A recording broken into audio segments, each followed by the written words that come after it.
김성철 교수님이 서울대학교 치대에 나오셔서 치과 의사를 하시다가 이 불교 쪽으로 이제 전향을 하신 분이 지난번에 김성철 교수님 우리 조현태 위심정에서 한번 모셔가지고 이제 말씀을 나눴더니 굉장히 많은 분들이 관심을 갖고 그 우리 사회에서 놀랄 만큼 굉장히 저명하신 분들이 또 저한테 몇 분이 너무 그걸 감동 깊게 들으셨다고.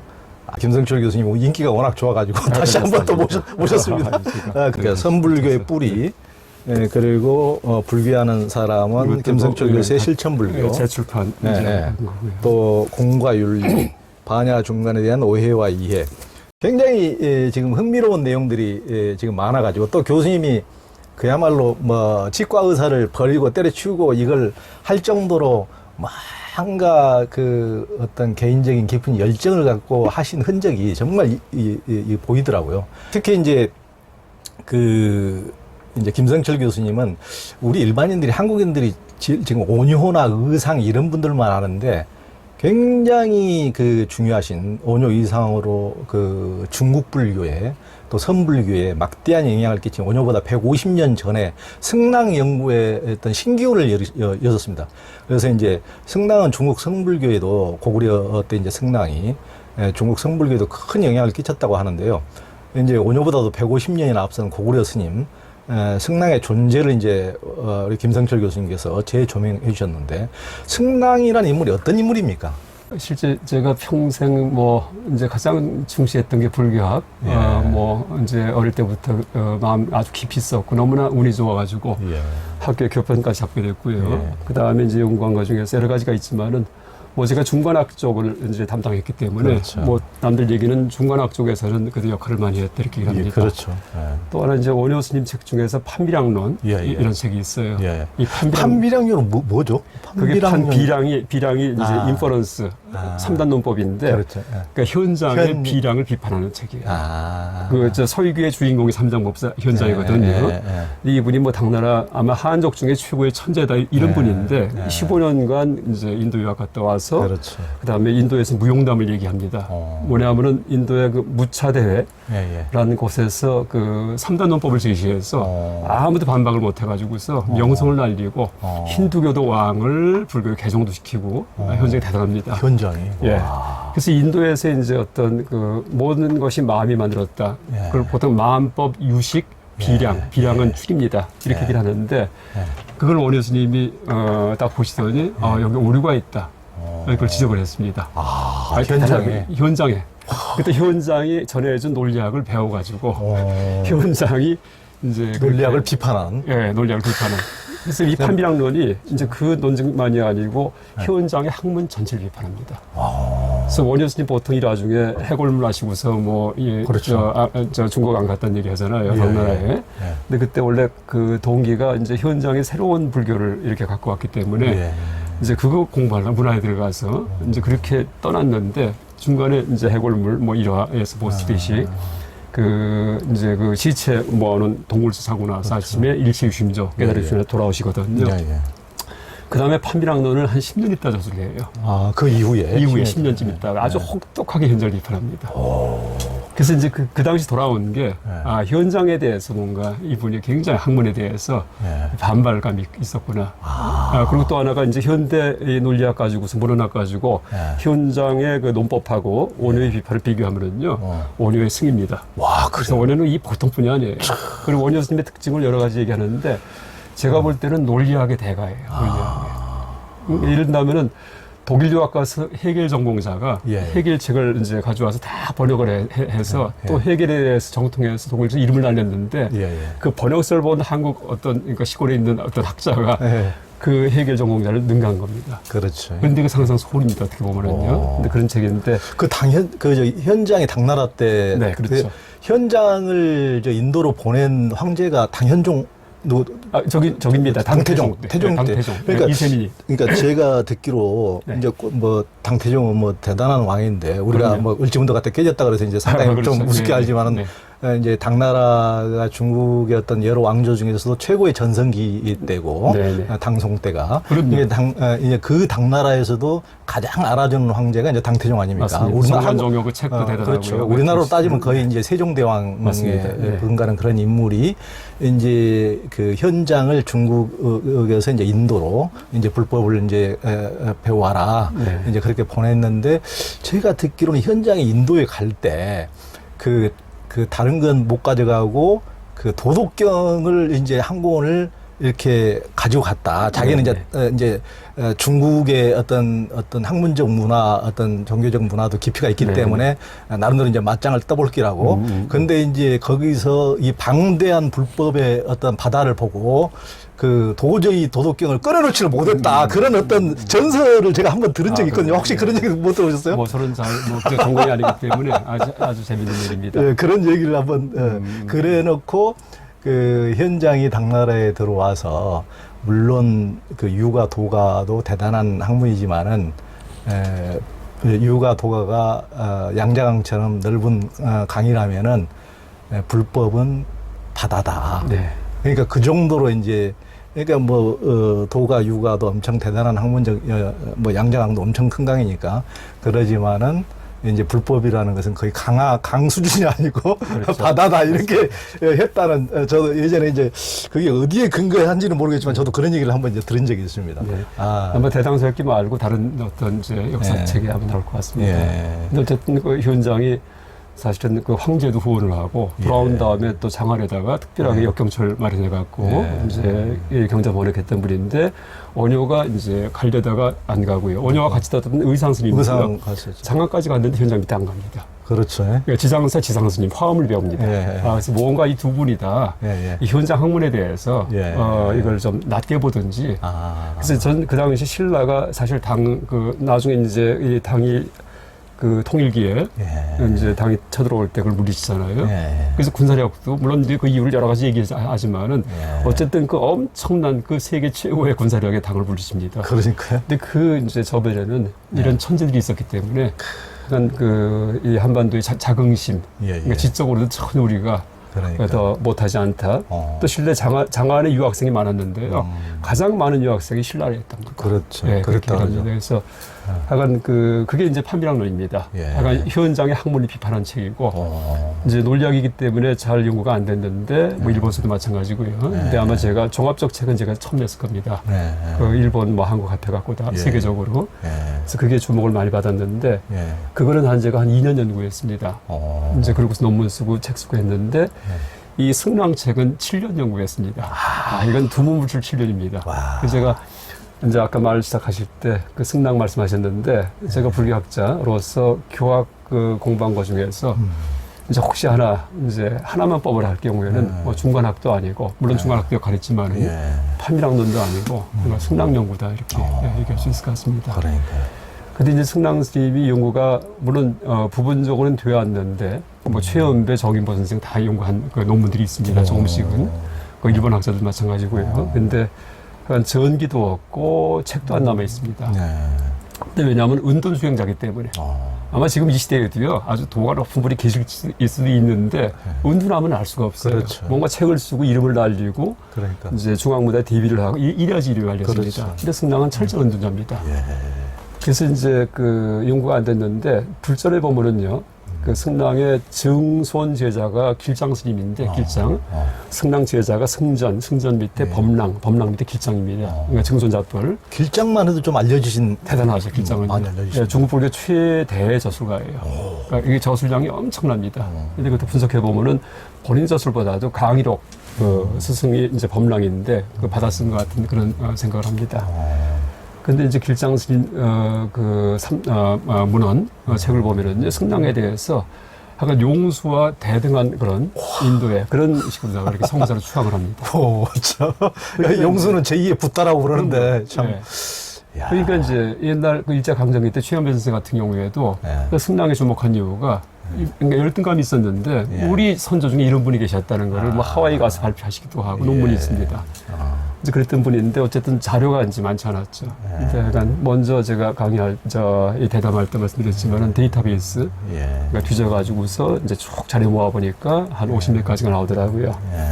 그래서 이제 그러니까 생애와 사상인데 그 생애를 요약한다면은 어쨌든 생물 연대는 전혀 모릅니다. 언제 탄생하셨는지 뭐 언제 돌아가신지 모르는데 여러 가지 그런 문헌 자료가 추적을 할 수 있습니다. 그래서 이제 보니까 한 450년 정도 이제 그때 탄생하셨습니다. 450년대에. 그 다음에 한 30살 안 돼가지고 479년도. 그러니까 그때가 이제 이 남조 정권이 제나라가 시작할 때예요. 남북조 시대에서. 그러니까 남쪽이 송제, 양나라, 진나라 이렇게 나중에 수나라 통일되고요. 근데 제나라가 처음 건국할 때 제무제 서도성이라는 무제 그러니까 황제가 있는데 이제 이분과 만나는 게 있어요. 제무제가 화엄경의 강의를 갖다 청합니다. 근데 화엄경을 8번에 걸쳐 갖고 강의했다 이렇게 나와 있습니다. 근데 승랑 이전까지는 화엄을 강의하면 스님들이 병이 나든지 그러니까 죽든지 계속 그렇게 해서 화엄을 끝까지 강의한 사람이 하나도 없었답니다. 그러니까 남쪽 정권에서 남조에서. 근데 승랑이 처음으로 이제 화엄을 다 강의했고 그 책을 썼는데 그게 화엄의소, 화엄의 뜻에 대한 이제 주석이다라는 이제 그런 책 제목이 남아 있습니다. 제목만 남아 있군요. 일본 이제 학자, 일본 옛날 승려, 그러니까 안조라는 승려가 쓴 그러니까 중론소기라는데 이제 딱 그 제목 하나 나옵니다. 근데 총 8장으로 되어 있다 이렇게 되어 있어요. 8장. 근데 또 다른 기록에는 승랑이 8번에 걸쳐 갖고서 강의했다 되어 있어요. 이게 그 책이겠구나. 제무제 서도성 앞에서 강의했던 강의록이구나. 그렇게 추정했습니다. 그래서 이제 화엄에 능했다는 그런 기록이 있고요. 그 다음에 그 스승이 이제 법도라는 분인데 법도가 바로 고구려 요동 바로 옆에 지방입니다. 거기 이제 황룡 출신인데 이분하고 같이 남쪽에 내려와요. 그래서 이제 여러 가지 추정해 보니까 그 당시가 운강석굴 조성할 때입니다. 근데 운강석굴이 그 돌 이제 조각하는 건데 제가 아까 승랑 스님 연구하려고 중국도 한 2번 갔습니다. 고구려 쪽 한 번 가고요, 유적지. 또 하나가 이제 남경 승랑 스님이 계셨던 서하사 여기도 갔었는데 이 고구려 유적을 보니까는 돌의 문화예요. 왜냐하면 평지기 때문에 성을 쌓려면 돌을 깨가지고서 올립니다. 고구려 석공들이 많았겠구나. 운강석굴 만들 때 피라미드가 엄청나잖아요. 그렇죠, 이집트 피라미드 저리 가라는 굉장히 요동 가면은 그렇죠.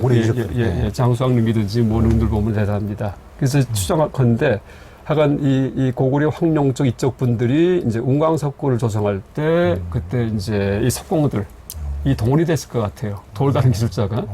그래서 운강까지 갔다가 이제 그 흐름에서 다시 남으로 내려오신 것 같습니다.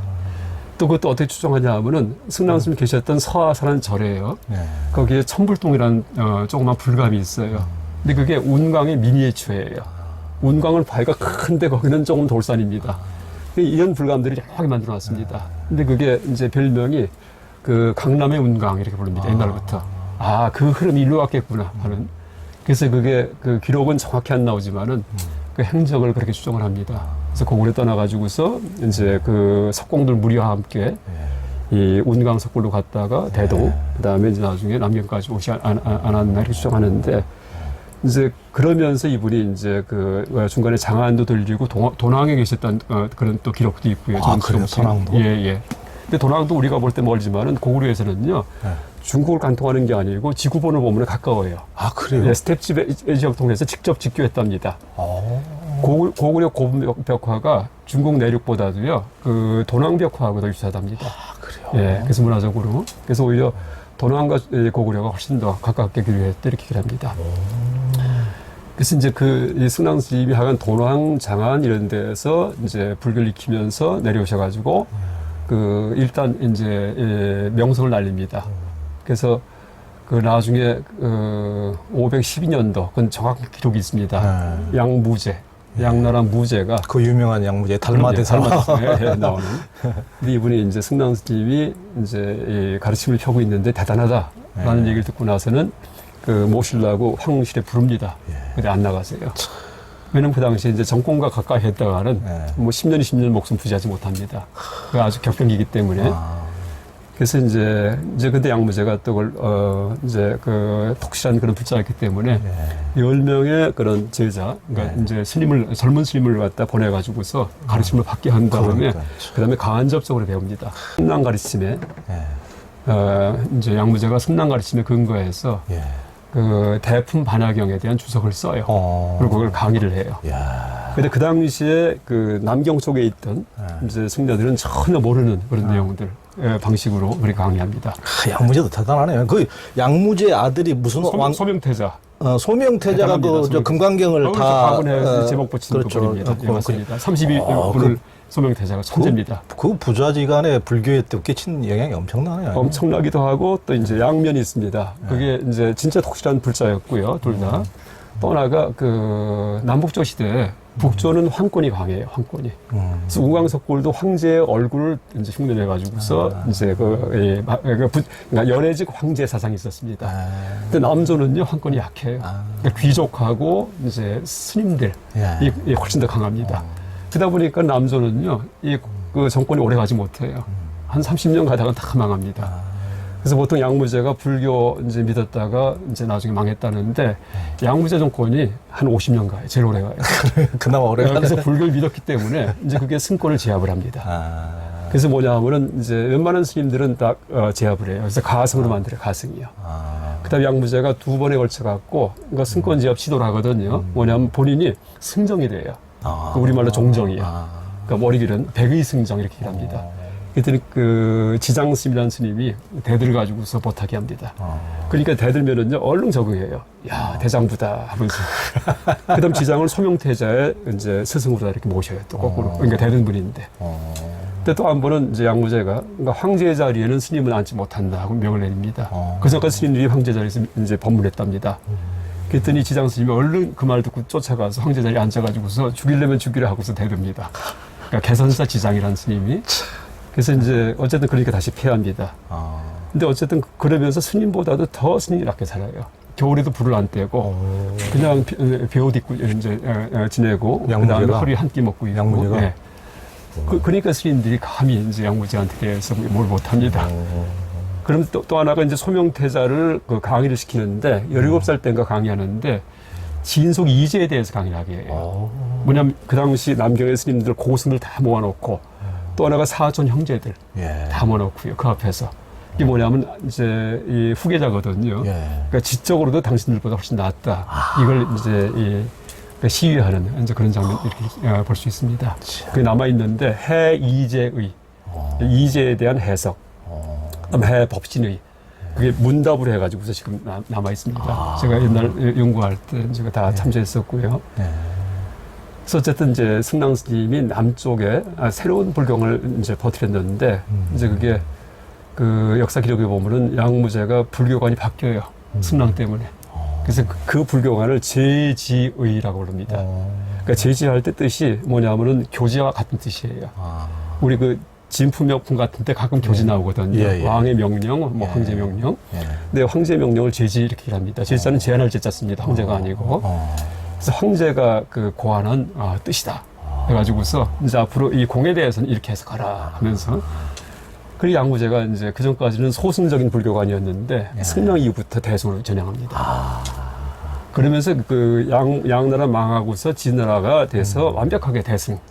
그러니까 승랑 스님을 추앙하는 이제 그런 식의 이 교학을 이 불교 이데올로기로 이제 이 진나라 황제 진패선 그 수용을 합니다. 이러면서 이제 불교가 대승화됩니다.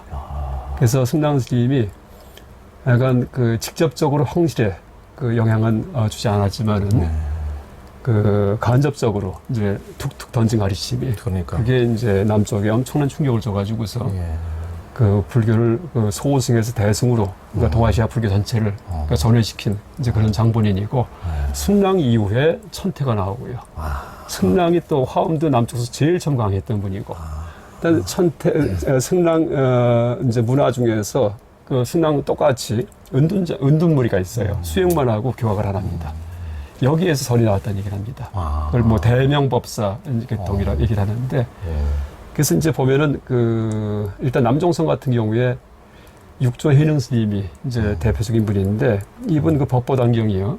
이 보면은요 경전을 인용하는데 열반경이든지 이렇게 인용하면서 말씀하시는데 실제 열반경 찾아보면은 문구가 좀 달라요. 야. 근데 보면은 삼론학, 다시 말해 승랑의 문화들이 썼던 그 주석서들 여기에서 재인용을 해가지고서 이제 이 해능 스님이 그렇게 이 사상을 피력합니다. 그러면 해능도 그 승랑의 삼론학의 영향을 받았다고 보세요. 철저합니다. 그러니까 의식을 못했겠지만은요, 삼론학 그 필장의 책을 보고서 이제 공부를 했기 때문에 그래서 가장 중요한 게 이제 승랑 사상 중에 그 중도 불성론이에요. 네. 또 승랑 사상의 특징은 무의무득이에요.